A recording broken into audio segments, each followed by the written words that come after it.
Hello, guys. I'm Jacob Galindo from Texas Academy Teaching Team. Today, we will start with our HTML5 from zero to hero, and we will go through some overview. In specific, I will start talking about how the web serves the HTML files.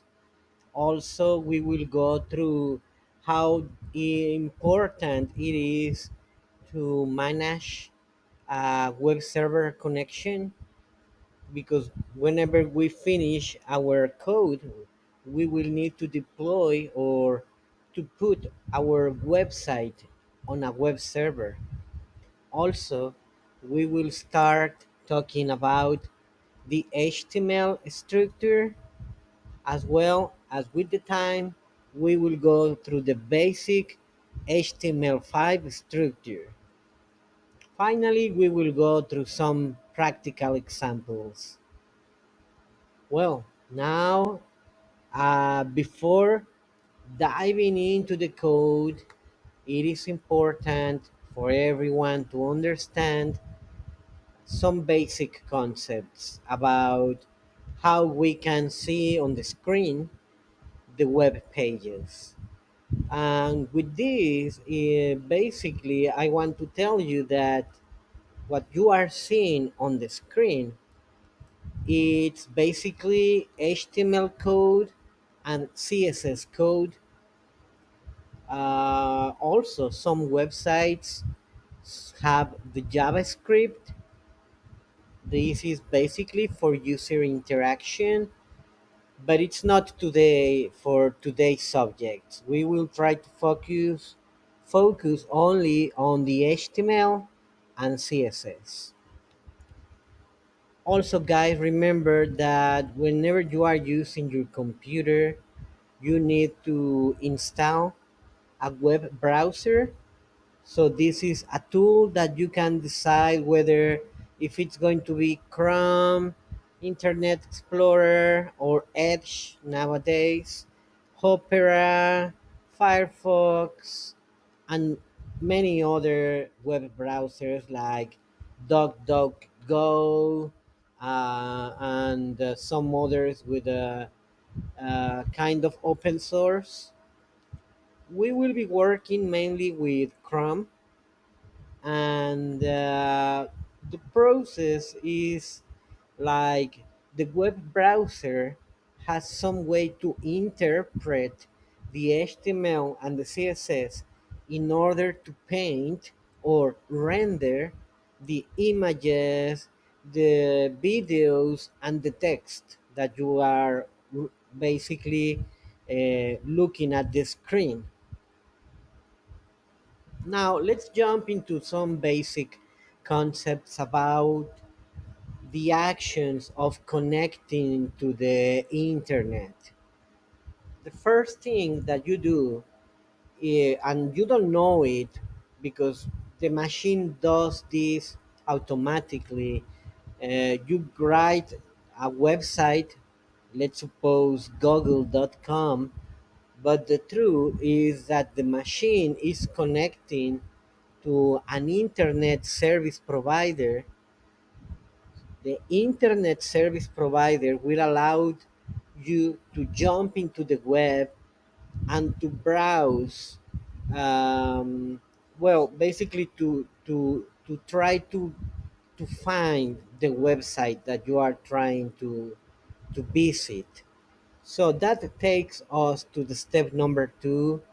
When you enter a website address into your browser, like www.google.com, the computer is going to communicate to a domain name system, commonly known as DNS. So this is a server that is just like a telephonic book, where it's going to check the domain name that you have written, and is going to check what is the IP address where this computer has information. Each device, your computer, any computer serving a website, has a unique IP address. It is similar to a telephone number which identifies and locates the device on the network. So now that we know that we will be connecting to the DNS domain name system, the domain name system is going to provide an IP address, and then with the IP address, we will be able to query the computer that has the website information. So the web servers are computers that are connected all the time because they need to provide information. And in the past, some people used to connect from one country in one continent to another country in another continent in order to get the information. But nowadays, with the technology having a lot of advances, we are able to talk about an efficient way to place a server in a region that is not going to affect how your web pages loads, and that is mostly related with some concepts about how crucial it is to consume information from a server in a region instead of consuming information from a server that it's in another continent. Why? Because if you consume information that is far, far away, the time to have a retrieval of information will be higher than the time that having a server in the same continent. And this is related with the concept of latency, as you can see here, and the loading time, how much time I have to wait for it. Also, if you have a server in a region and you are looking for something, it will be easier to find what those kind of providers or whatever you are looking for, thanks to a technique that is called the search engine optimization, which allows the system to read the keywords and load the website. Also, another very important concept is related with the data privacy and compliance. As you can see, if you have a web server in a region, that allows to all the industries connected in that region to be committed and to request to the server to follow some regulations and compliance.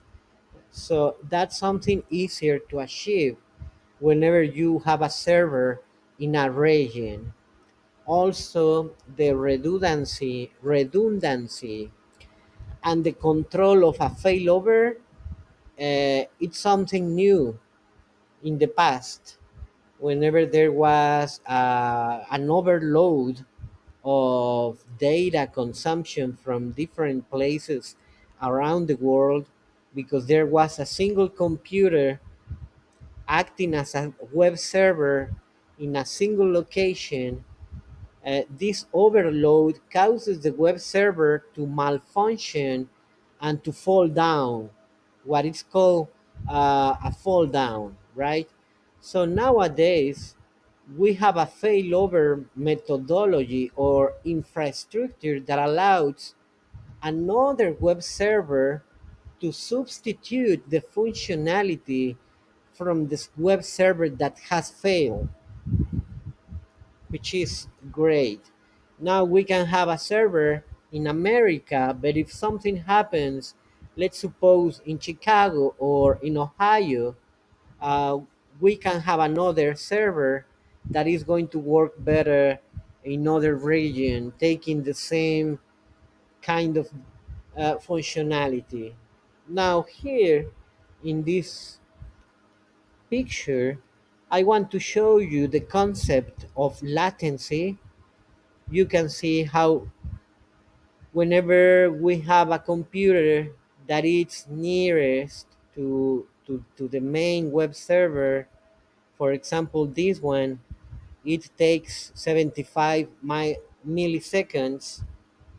But if we are querying a data, a web server that is in Australia, and we are, for example, in Canada or in Alaska, it will take a lot of time, maybe 250 milliseconds, the same kind of information because of the distance. That's why nowadays we have servers in each region.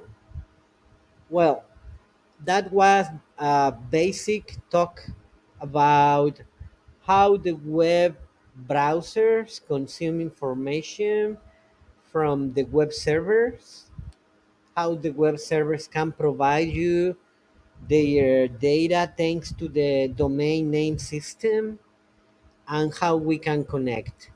Now let's jump a little bit into how the web browser works with information. And I want to make the analogy to the newspaper.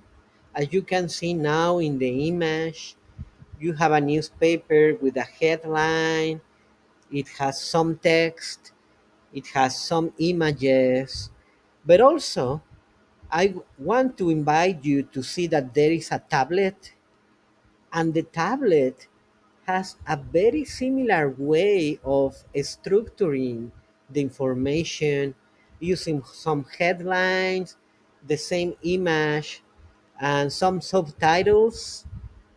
But what I want to share with you is that a newspaper, in order to be readable for us and to provide a nice user experience, it must define headlines, paragraphs, subtitles, and that's basically what we do with the HTML. We have a methodology, and we use some kind of code that allows to define what is going to be a header, what is going to be a paragraph, how this image is going to look. That's why now, whenever we use our computers, another analogy of structuring the documents is that you have a tool where you can decide, I want the biggest heading, or I want a heading with an italic, or I want a smaller heading, and subsequently you can define the styles of all your document in your word processor. So basically, what you are seeing is how technology is going from printing newsletters now to organizing documents in a computer, in a Microsoft Word.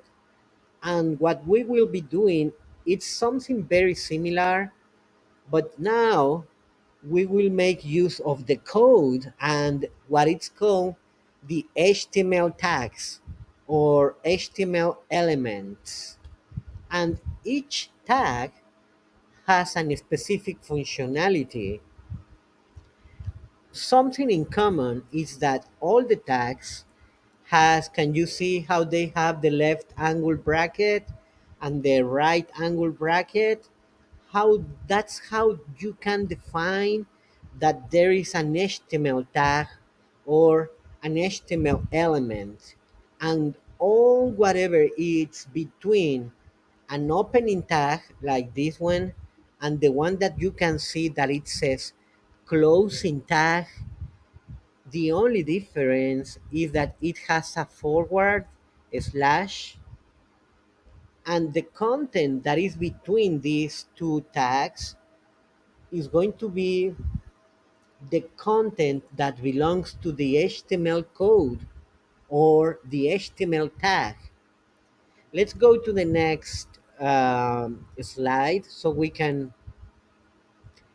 look at a basic HTML structure. As you can see, this one has more tags. It has the HTML tags, one at the top, one at the bottom, and what is inside of these tags is two more tags, the head tag and the body tag. Each of it has a closing tag. You can see the head with the slash, you can see the body with the slash, but also you can see within of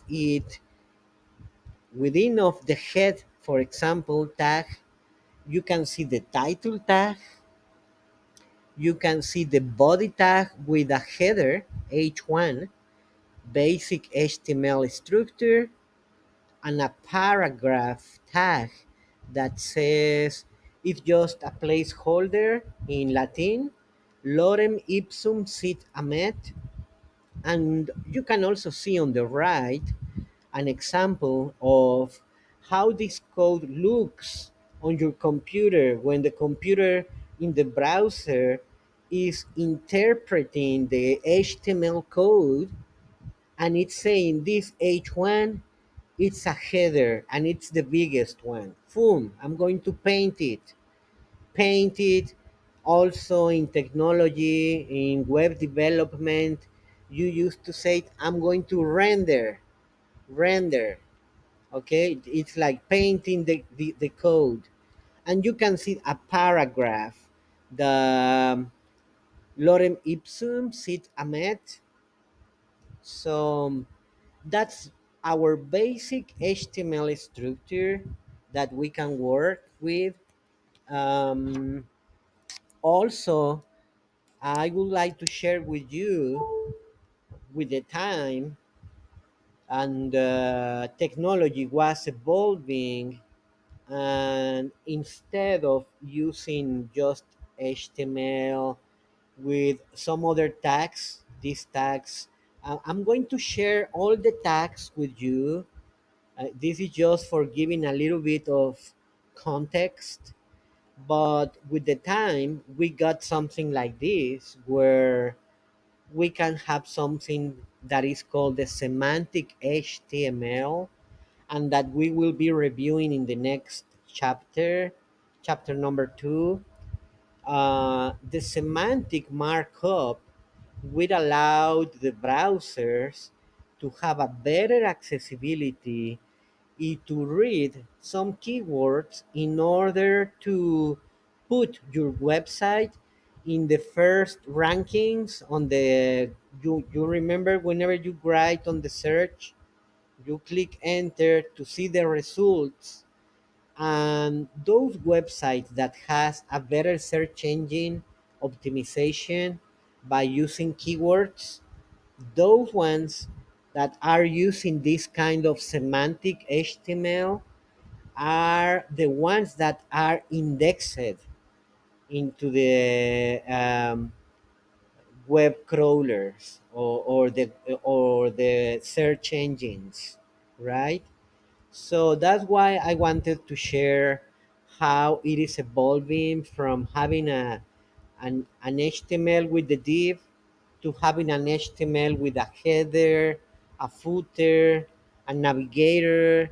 And I want to go through all of these HTML tags in the next chapter, but it's important for you to know the evolution from HTML, HTML4, HTML5, and well, that's all for today. I want to thank you for your time.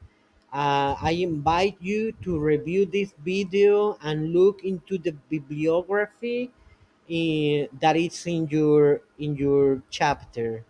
Have a great day, guys. Bye bye.